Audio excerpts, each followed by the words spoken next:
دانیہ قرآن academy.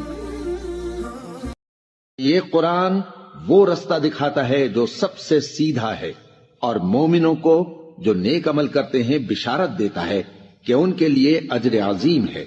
نحمده ونصلي على رسوله الكريم، اما بعد فاعوذ بالله من الشیطان الرجیم، بسم اللہ الرحمن الرحیم۔ السلام علیکم ورحمۃ اللہ وبرکاتہ۔ امید ہے آپ سب خیریت سے ہوں گے، انشاءاللہ جہاں ہوں گے ایمان اور صحت کی نعمت سے مالا مال ہوں گے۔ ہاں جی، تو آغاز کرتے ہیں ہم اپنے آج کے سبق کا دعاؤں کے ساتھ، تو چلیے شروع کرتے ہیں۔ اللہم صلی علی سیدنا و مولانا محمد وعلی آل سیدنا وعلی آل سیدنا و مولانا محمد وبارک وسلم۔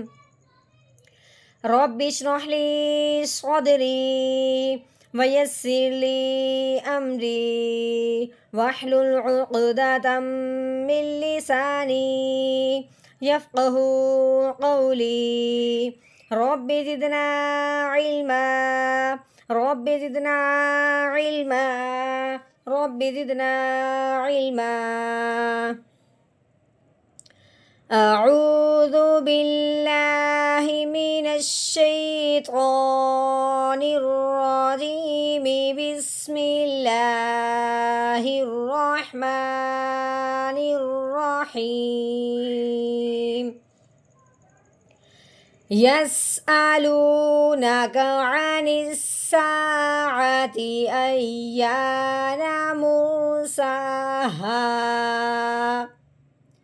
یا کے اوپر زبر ہے، سین کے اوپر جزم آنے کی وجہ سے سین ساکن ہو گیا۔ یا کو اب سین ساکن کے ساتھ ملائیں گے، یاسین زبر یس۔ حمزہ کے اوپر زبر ہے، حمزہ زبر آ، یس آ۔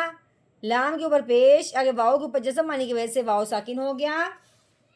واؤ ساکن سے پہلے حرف پہ پیش ہے، جب بھی واؤ ساکن سے پہلے حرف پہ پیش آ جائے تو اس واؤ ساکن پہ مد کا قاعدہ جاری ہوتا ہے، جیسا کہ لام واؤ پیش لو، یس آلو۔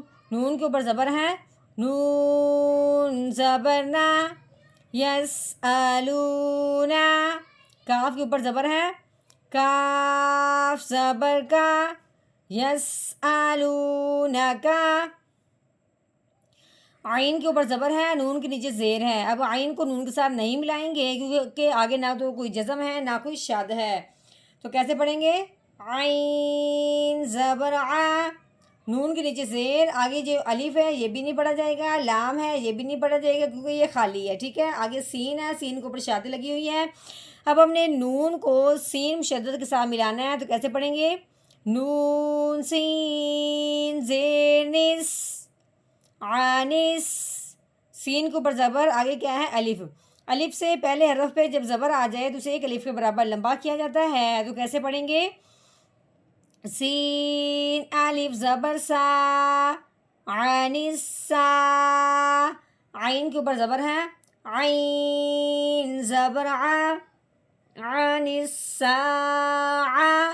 تا کے نیچے زیر ہے، تا زیر تی، عن الساعتی۔ آگے الف، الف کے اوپر زبر آنے کی وجہ سے الف حمزہ بن گیا۔ اب ہم نے حمزہ کو یا مشدد کے ساتھ ملانا ہے، ٹھیک ہے۔ حمزہ یا زبر آئی، اب ہم نے اس کو دبانا بھی ہے ہلکا سا، آئی، ٹھیک ہے۔ اب یا کے اوپر زبر ہے، آگے کیا ہے؟ الف۔ اب الف سے پہلے حرف پہ زبر ہے، یا مشدد ہے لیکن الف سے پہلے زبر آنے کی وجہ سے اب اس پہ مد کا قاعدہ جاری ہو رہا ہے۔ اب ہم نے مشدد حرف کو الف کے ساتھ ملاتے ہوئے کیسے پڑھنا ہے؟ یا الف زبر یا، یا نون زبر نا، ایانا۔ الف سے پہلے حرف پہ جب بھی زبر آتی ہے تو اسے ایک الف کے برابر لمبا کیا جاتا ہے، اب چاہے وہ مشدد حرف ہے یا وہ سمپل حرف آئے گا۔